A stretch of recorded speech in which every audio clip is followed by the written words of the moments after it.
శంకర హృదయ నివాసిని పార్వతి పరమేశ్వరి శంకర హృదయ నివాసిని పార్వతి పరమేశ్వరి. జై జగన్మాత బగళాముఖి.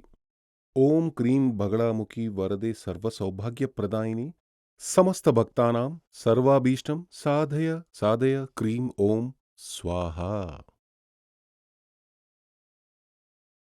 ఒక నెలకు ముందు సూర్యమంగళానికి ఒక లెటర్ పంపి ఒక మహిళ ఏమడిగారంటే, స్వామి మీరు పొంతన చూసి మాత్రమే పెళ్లి చేయాలి, పొంతన చూసి పెళ్లి చేస్తేనే జీవితం బాగుంటుందని మీరు చెప్పారు. మా అబ్బాయికి పొంతన చూసి పెళ్లి చేశాము, కానీ ఆ జంట విడిపోయింది, డివోర్స్ అయింది. మరి పొంతన చూసి పెళ్లి చేసినప్పటికీ ఎందుకు విడిపోయారని ఆ లెటర్లో అడిగారు. దానికి నేను ఇప్పటి వరకు జవాబు చెప్పలేదు. ఇప్పుడు 2 రోజుల ముందు ఒక జాతకం చూశాను. ఒక కుర్రాడు, అతని జాతకం పంపారు. ఆ కుర్రాడికి పెళ్లి పెద్దలు కుదిర్చినది. అమ్మాయి ఇంటివాళ్లు అబ్బాయి ఇంటివాళ్లు కలిసి గొప్పగా పెళ్లి చేశారు. కానీ పెళ్లి జరిగి గురువారం నాడు పెళ్లి జరిగింది. ఆదివారం నాడు రిసెప్షన్ పెట్టారు. ఆ రిసెప్షన్ సమయంలో ఆ వేదిక మీద ఆ అమ్మాయి, వీడు నాకు నచ్చలేదు, వీడితో జీవితం నాకు ఇష్టం లేదు, వీడు నన్ను టచ్ చేయడం నాకు ఇష్టం లేదు, కాబట్టి నేను ఇక్కడే వీడి నుండి విడిపోతాను అని చెప్పి ఆ అమ్మాయి వెళ్ళిపోయిందట. వాళ్ళు, ఏంటి స్వామి ఇలా అయింది, ఏం చెయ్యాలి, తల తీసేసినట్టుగా అయింది, ఎవరికైనా అంతే కదా, వాళ్లకది పరువు తీసేసినట్టే కదా, పొంతన బాగుందని అందరూ చెప్పారట. నేను కూడా ఆ జాతకం చూశాను. నేను చూసినప్పుడు నిజంగానే 100% పొంతనుంది. నక్షత్రం పొంతన 8 ఉంది, జాతకం పొంతన బాగుంది. వాళ్ళు సింపుల్ ప్రశ్న అడిగారు. అదేమిటంటే, ఇప్పుడు ఏం చెయ్యాలి, డివోర్స్ తీసుకోవాలా లేదంటే కొంచెం వెయిట్ చేయాలా అని అడిగారు. అప్పుడు నేను ఏం చెప్పానంటే, అక్కడున్న కుర్రాడే ఈ జాతకం చూపించి అడిగాడు. వాళ్ళు అడిగింది ఒకే ప్రశ్న కదా, ఆ అమ్మాయి వద్దని చెప్పి వెళ్ళిపోయింది, ఇంకా వేచి ఉండడం ఎందుకు, విడాకులు తీసుకుని మరో పెళ్లి చేసుకోవాల్సిందిగా నువ్వే చెప్పొచ్చు కదా అన్నాను. లేదు లేదు మీరే చెప్పాలి, వీడియో కాల్ చేస్తారంట అన్నాడు. సరే, అప్పుడే ఈ లెటర్, అంతకుముందు ఆ మహిళ పంపిన లెటర్ 2 డివోర్స్ కేసులే. సరే, అప్పుడు ఆ లెటర్ తీసి మరోసారి చూశాను. సరే, ఆ రెండింటికీ కలిపి ఇదే విధంగా మీకు ఒక ప్రశ్న ఉంటుంది, దానికి వివరణ ఇవ్వడానికి, ఆ ప్రశ్నలో సందేహం క్లియర్ చేయడానికి కోసమే చెప్పబోతున్నాను. అదేమిటంటే, పొంతన ఉంటే మాత్రం సరిపోదు.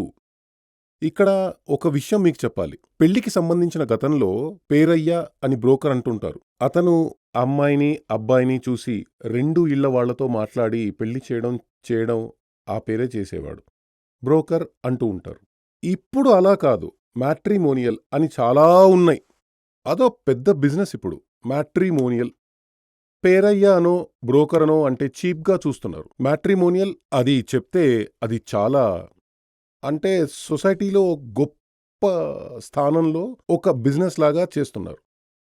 మీకు ఒక అమ్మాయి ఉందనుకోండి, ఒక అబ్బాయి ఉన్నాడనుకోండి, మీరు ఒక మ్యాట్రిమోనియల్లోకి పోయి మీ యొక్క పేరు రిజిస్ట్రేషన్ చేసుకుంటే వాళ్ళు ఒక 50 జాతకాలు చూపిస్తారు. ఈ 50 జాతకాల్లో కనీసం 10 మీకు సరిపోయేలా ఉంటాయి. కానీ ఆ 10 మందిని పెళ్లి చేసుకుంటారా? చేసుకోరు కదా. 50 జాతకాలు వాళ్ళిచ్చారు, అందులో 10 జాతకాలు సరిపోతున్నాయి. అప్పుడు ఆ 10 జాతకాలలో ఒకటి ఎంచుకుని మనం పెళ్లి చేసుకుంటాం కదా, ఒకరిని మాత్రమే పెళ్లి చేసుకుంటాం. అది ఎలా ఎంచుకోవాలో తెలియాలంటే, మనకి 50 జాతకాలు ఇచ్చేశారు, 40 జాతకాలు రిజెక్ట్ చేశాం, మనకి సరిపోవు, 10 మనకి సరిపోతున్నాయి. అందులో అమ్మాయి ఇంటి వాళ్ళకి నచ్చినట్టు అబ్బాయి పర్సనాలిటీ, ఉద్యోగం, ఫ్యామిలీ బ్యాక్గ్రౌండ్, అతని క్యారెక్టర్ అన్నీ నచ్చాయి. అలా 4 ఉన్నారు. ఆ అమ్మాయి ఇంటి వాళ్ళకి నచ్చేలా మొత్తం 4 ఉన్నారు. కానీ 4 చేసుకోలేం కదా, ఒక్కరే కావాలి కదా.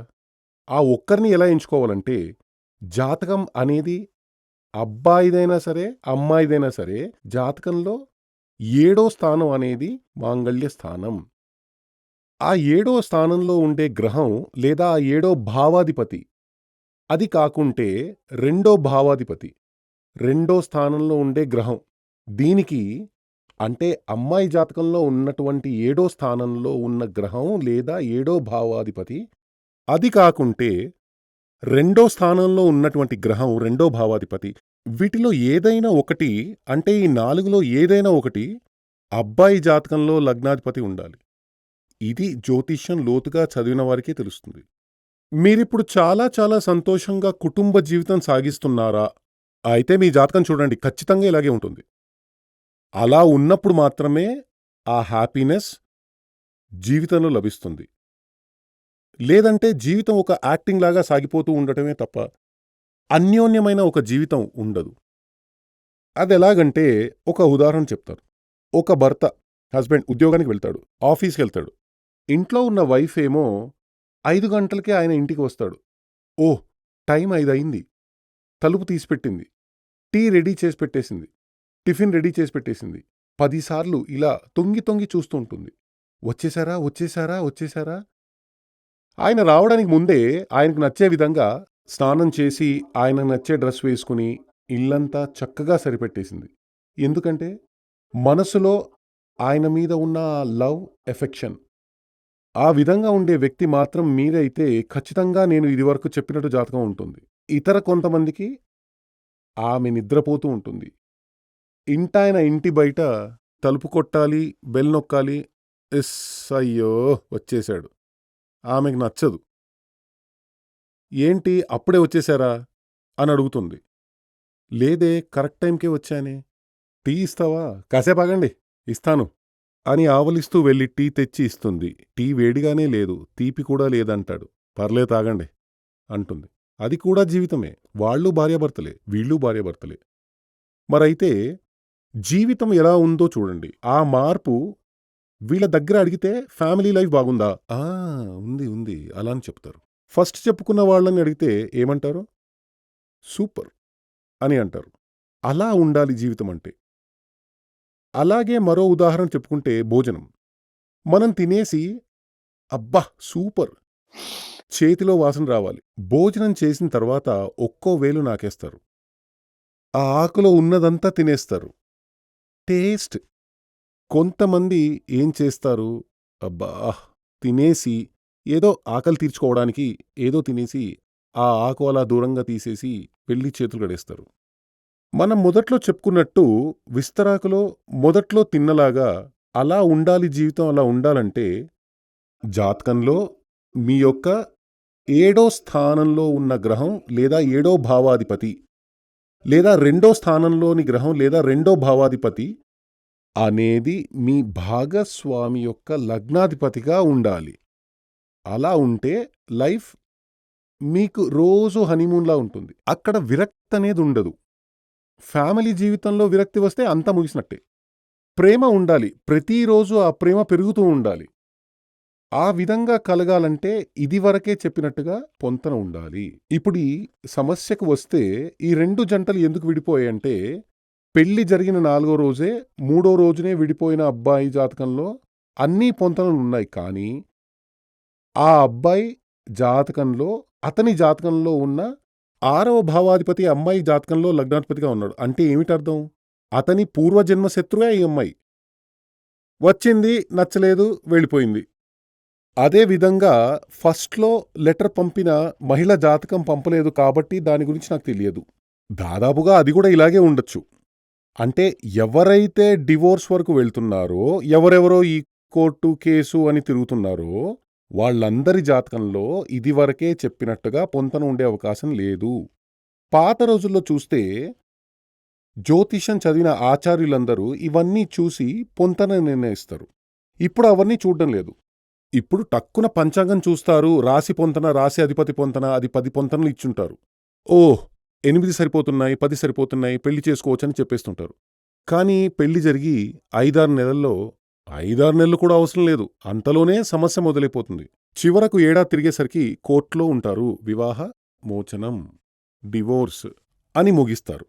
కానీ అలాంటివేమీ జరగకుండా ఉండాలంటే ఏం చెయ్యాలంటే వివాహ మోచనం పేరుతో, డివోర్స్ పేరుతో కోర్టుకు వెళ్తే మీ జీవితమే నాశనమైపోతుంది. అక్కడో 5 ఏళ్ళు లేదా 3 ఏళ్ళు, 3 ఏళ్ళు కాదు, అట్‌లీస్ట్ డివోర్స్ కేస్ కనీసం 5 ఏళ్ళు నడుస్తుంది. మీ యొక్క యవ్వనం నష్టమైపోతుంది. దీనంతటికీ కారణం ఎవరు? మీకు పొంతన చూసిన ఆ జ్యోతిష్యుడే. అతను చెప్పి ఉండాలి. వీళ్ళకి పొంతన లేదు, వద్దు అని చెప్పి ఉండాల్సింది. కాబట్టి ఎప్పుడైనా సరే జీవితంలో సంతోషంగా ఉండాలంటే పొంతన చూసి పెళ్లి చేయడం మంచిది. అది మాత్రమే కాకుండా పొంతన చూడకుండా పెళ్లి చేసిన జంట విడిపోవడానికి కారణం ఏమిటో ఇప్పుడు మీకు అర్థమై ఉంటుంది. అంటే పొంతన కలిగిన 10 జాతకాలు వచ్చాయి. అందులో ఉత్తమ పొంతన, సూపర్ పొంతన అనేవి 4 ఉన్నాయి. అన్ని క్వాలిటీలున్నాయి. కానీ ఈ 4లో ఎవరు ఆ వ్యక్తికి భార్య లేదా ఆమెకి భర్త అని కనుగొనాలంటే దానికి ఉన్న మార్గం ఇదివరకే చెప్పినట్టు ఆ లగ్నం 7వ స్థానం ఉండాల్సిన ఆ కాంబినేషన్. ఇవన్నీ డీప్‌గా శాస్త్రీయంగా గురువు వద్ద ఉండి గురు ఉపదేశం ప్రకారం జ్యోతిష్యం చదివిన వారికి మాత్రమే తెలుస్తుంది. మంత్రాలు ఎప్పుడూ గురువు నుండి ఉపదేశమే తీసుకుని చదవాలి, ఉపాసన చెయ్యాలి అని మాత్రమే శాస్త్రం చెబుతోంది. గురువు ఉత్తమంగా ఉండాలి. శాస్త్రీయంగా చదివిన వ్యక్తిగా ఉండాలి. ఆయన నుండి ఉపదేశం అందుకుని మంత్రోపదేశం తీసుకుని చేస్తేనే ఆ మంత్రం యూజ్ అవుతుంది. ఆ విధంగానే జ్యోతిష శాస్త్రం కూడా జ్యోతిష్యం శాస్త్రీయంగా చదివిన ఒక వ్యక్తి వద్ద చదివి ఆ వ్యక్తి నుండి అనుగ్రహం తీసుకుని ఆయన చేత్తో ఒక పంచాంగం తీసుకుని అక్కడ నుండి వృత్తి ప్రారంభించాలి. జాతకం చూడ్డం మొదలుపెట్టాలి. అలా కాకుండా పుస్తకాలు చూసి చదివేసి నేను జ్యోతిష్యుణ్ణే అని చెప్పుకునే వాళ్లే 80% ఉన్నారు. అలాంటి వాళ్ల వల్లే మీ జీవితంలో ప్రాబ్లమ్స్ అన్నీ మొదలవుతాయి. కాబట్టి ఎప్పుడు కూడా జాతకంలోనో జ్యోతిష్యంలోనో సమస్య ఉండదు. ఎవరైతే దానిని చూసి చెబుతారో వాళ్ల వద్దే సమస్య ఉంది. కాబట్టి జాతకం అబద్ధం కాదు, జ్యోతిష్యం అబద్ధం కాదు, జ్యోతిష్యుడు మాత్రమే అబద్ధం. జాతకం రాసే కొందరు కూడా తప్పులు చేయవచ్చు. అంటే సరైన పరిజ్ఞానం లేకుండా, గణన తెలియకుండా పూర్తి షార్ప్గా ఉండాలి. కరెక్ట్గా ఆ లెక్క, ఆ గణితం, మ్యాథ్స్ తెలిసి ఉంటే ఆ గ్రహాలు ఏ రాశిలో ఏ ఏ లగ్నంలో ఉన్నాయో తెలియాలంటే కొంచెం డీప్గా లోపలికి వెళ్ళి తీరాల్సిందే. పాత రోజుల్లో ఆచార్యులకు అలాంటి నాలెడ్జ్ ఉండేది. కానీ అలాంటి ఆచార్యులు ఇప్పుడు తక్కువగా, చాలా అరుదుగా ఉన్నారు.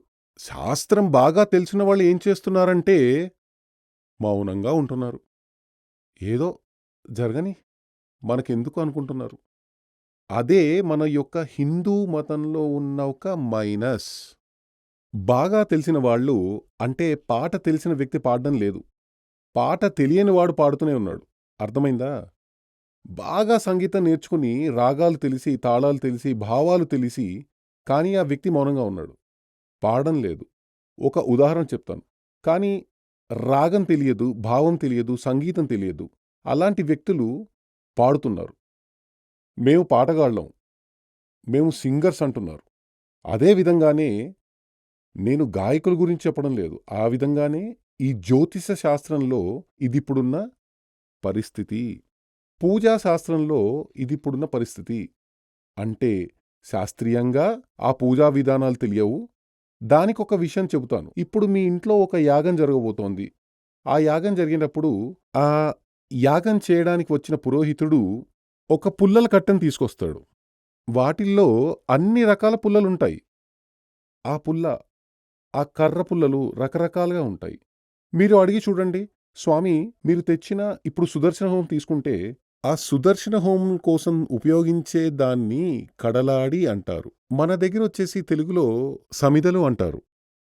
ఆ ఆచార్యుని అడిగి చూడండి, స్వామి ఇప్పుడు చేస్తున్నది సుదర్శన హోమం కదా? అవును, సుదర్శన హోమమే. దానికి మంత్ర సమిది ఏమిటి అని అడిగి చూడండి.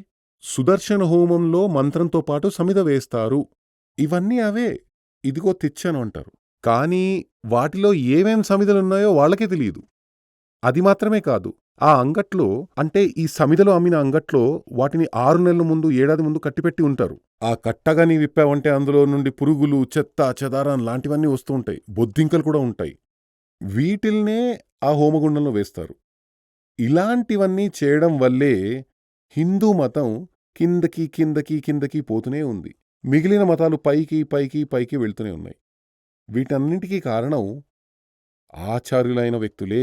ఆచార్యులు అని చెప్పుకుంటూ ఆ విధంగా పిలిపించుకుంటున్న వాళ్ళే వీళ్ళు ఆచార్యులు కాదు, నేను ఆచార్యుణ్ణే అని చెప్పుకుంటూ తిరిగే మూర్ఖులు మాత్రమే.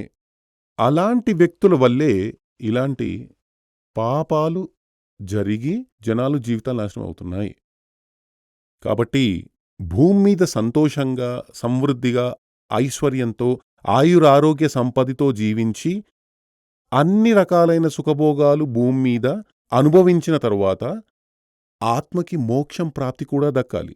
అందుకోసమే ఉన్న మార్గం వేదశాస్త్రాల్లో భగవంతుడే చెప్పాడు. సృష్టికర్త అయిన బ్రహ్మదేవుడే అందించాడు. ఎవరు ఉన్నత దైవం? మనల్ని సృష్టించినవాడే ఉన్నత దైవం. మీరు 1000 మందిని నాన్న అని పిలిచినప్పటికీ మీకు జన్మనిచ్చిన వ్యక్తికి వాళ్ళు సమానం కాగలరా? లేదు కదా. మీకు ఎవరైతే జన్మనిచ్చారో వాళ్ళు మాత్రమే ఒరిజినల్ తండ్రి. పెద్ద నాన్న, చిన్న నాన్న అని మాత్రమే కాకుండా మీరు ఎవరెవరో ఒకరిని నాన్న అని కూడా పిలవచ్చు. కానీ మీ నిజమైన తండ్రి ఎవరు? మీకు జన్మనిచ్చిన వ్యక్తి. అదేవిధంగా నిజమైన దేవుడెవరు? మనకి జన్మనిచ్చిన దైవం. అది ఎవరు? సాక్షాత్ పరబ్రహ్మ స్వరూపుడైన బ్రహ్మదేవుడు. ఆ బ్రహ్మదేవుడే మనకి వేదాల్ని అందించాడు. చాలామంది అనుకుంటూ ఉంటారు, చెబుతూ ఉంటారు, వేదాలను వేదవ్యాసుడు రాశాడంటారు. కానే కాదు. వేదవ్యాసుడు వేదాల్ని భాగాలుగా చేశాడు. 4 వేదాలు కదా. ఋగ్వేదం, యజుర్వేదం, సామవేదం, అథర్వణ వేదం. మొదట్లో బ్రహ్మదేవుడు ఇచ్చింది ఒకే ఒక గ్రంథం మాత్రమే, వేదాలు అని పేరు. ఆ వేదాల్ని మనిషి కోసం 4గా డివైడ్ చేయడమనే పని మాత్రమే వ్యాస మహర్షి చేశాడు. ఆయన ఒక నిజమైన పేరు కృష్ణ ద్వైపాయనుడు అంటారు. కాబట్టి వేదాలను విభజించడం వల్లనే ఆయనకి వేద వ్యాసుడు, వ్యాసుడు అంటే భాగాలుగా చేసినవాడని అర్థం. కాబట్టి ఈ వేదాలు ఇచ్చినది సాక్షాత్ సృష్టికర్త అయిన బ్రహ్మదేవుడే. అందులో నువ్వు భూమి మీద ఎలా జీవించాలి, దానికోసం ఏమేమి మైనస్ ఎలా మార్చాలి, ప్లస్ కోసం ఏం చెయ్యాలి అనే మార్గాలన్నీ అందులో చాలా రాసి ఉన్నాయి. మనం ఒక పిల్లాన్ని స్కూల్కి పంపుతున్నాం అనుకోండి. ఒక ఉదాహరణగా చెప్తున్నా. మీ ఇంట్లో మీ పిల్లాన్ని స్కూల్లో పంపుతున్నారు. అప్పుడు మీరేం చేస్తారు? పిల్లాడికి అవసరమైన భోజనం చేతికిస్తారు కదా. వర్షం వస్తే తడవకుండా ఒక గొడుగుని ఇస్తారు. అదేవిధంగా అక్కడికి వెళ్తే ఎలా ఎలా జీవించాలి, ఎలా ఎలా నడుచుకోవాలి అని సలహాలిస్తారు. ఇతరులతో అనవసరంగా గొడవ పడకూడదు, అవసరం లేని ఫ్రెండ్షిప్ వద్దు, టీచర్ చెప్పేది శ్రద్ధగా విని చదవాలి, వర్షం వస్తే బయటకు వెళ్ళకూడదు, క్లాస్ వదిలి వెళ్ళకూడదని చెబుతారు కదా. అదేవిధంగా మనుషులమైన మనల్ని ఈ భూమి మీదకు పంపిన సమయంలో, ఆ కాలంలో బ్రహ్మదేవుడు ఒక సలహా ఇచ్చాడు. ఆ సలహా ఏమిటనేది తర్వాత చెబుతాను. ఆ సలహా ఏమిటనేది అడిగితే అదే సనాతన ధర్మం. దానికి తర్వాత వస్తాను. కానీ ఆ బ్రహ్మదేవుడు ఇవన్నీ రాసిన ఒక గ్రంథం చేతికిచ్చాడు. స్కూల్కి వెళ్ళేటప్పుడు పిల్లలకి ఒక టైం టేబుల్ ఇస్తారు కదా. స్కూల్ వాళ్ళు ఒక టైం టేబుల్ ఇస్తారు, ఏ సమయంలో ఏ పనులు చేయాలి. అదేవిధంగా భూమి మీద మనం ఎలా జీవించాలని భగవంతుడు మనతో చెప్పి పంపాడు. ఒక టైం టేబుల్ ఇచ్చి పంపాడు. దాని పేరే వేదాలు. ఆ వేద శాస్త్రాల ప్రకారం జీవిస్తే, అంటే ఆ వేదాల్లో ఉన్న మంత్రాలు, తంత్రాలు, జపాలు చూస్తూ బ్రతకాలని నేనేం చెప్పడం లేదు. అందులో పేర్కొన్న ఆ జీవన మార్గాలు భగవంతుడు ఈ మార్గం, ఈ మార్గం, ఈ మార్గం స్పష్టంగా చెప్పాడు. ఆ విధమైన మార్గంలో మనం జీవితాన్ని ముందుకు నడిపిస్తే ఎప్పటికీ సంతోషంగానే ఉంటాం, భూమి మీద సుభిక్షంగా ఉంటాం. మీరు ఇక్కడ గమనిస్తే ఎక్కడైనా మనకి చుట్టుపక్కల కాకులుంటాయి కదా, చాలా పక్షులుంటాయి. ఏదైనా ఒక పక్షి బాగా వయసైపోయిన ఉండడం మీరు చూసారా? చచ్చిపడి ఉండడం చూసారా? చాలా రేర్గా ఎక్కడైనా చూసుంటారు. ఈ మైనా, చిలుక, చాలా పక్షులు, వేటిలోనైనా మొసలి పక్షిని మీరు చూసారా? అది ఎప్పుడూ యవ్వనంలోనే కనిపిస్తూ ఉంటుంది, హ్యాపీగానే ఉంటుంది. ఎందుకో తెలుసా? అవన్నీ వాటినన్నింటికీ ఈశ్వరుడు ఒక పద్ధతి నేర్పాడు. దాని ప్రకారం అవి జీవిస్తున్నాయి. అదే దాని కారణం. కానీ వాటికి 5 జ్ఞానాలు మాత్రమే ఉన్నాయి. 6వ జ్ఞానం ఉన్న మనిషికే అన్ని రోగాలు, వ్యాధులు, అకాల మరణం, సర్వ సమస్యలు ఉంటాయి. కారణం ఏమిటంటే మనిషి ఓవర్గా ఆలోచించడం మొదలుపెట్టాడు. అదే దానికి కారణం. జగన్మాత మహాదేవి అనుగ్రహంతో మీరు ఆయురారోగ్య ఐశ్వర్యసిద్ధి కలగాలని కోరుకుంటూ ఆశీర్వాదం చేస్తున్నాను. శ్రీ సూర్యమంగళం అద్వైత వేద విద్యాపీఠంలో తాంత్రిక పూజల్లో సిద్ధహస్తులైన ఎందరో ఆచార్యులు అమావాస్య, పౌర్ణమి రోజుల్లో ప్రత్యేక యాగాలు నిర్వహిస్తారు. ఈ యాగాల్లో పాల్గొనడం ద్వారా తల్లి శ్రీ బగళాముఖీదేవి అనుగ్రహం వల్ల సర్వదోషాలూ పోయి సకల సౌభాగ్యాలు మనకు కలుగుతాయి. శ్రీ సూర్యమంగళం అద్వైత వేద విద్యాపీఠం జ్యోతిష్యం, ప్రశ్నలు, వాస్తు, తాంత్రిక పూజలు మరియు వేదయాగాలు నిర్వహిస్తారు. సంప్రదించవలసిన నంబర్ 7305442299 7305442299. చెన్నై, కోయంబత్తూర్, బెంగళూరు, హైదరాబాద్, విజయవాడ, ఢిల్లీ, ముంబై, తిరునల్వేలి, టెక్సాస్.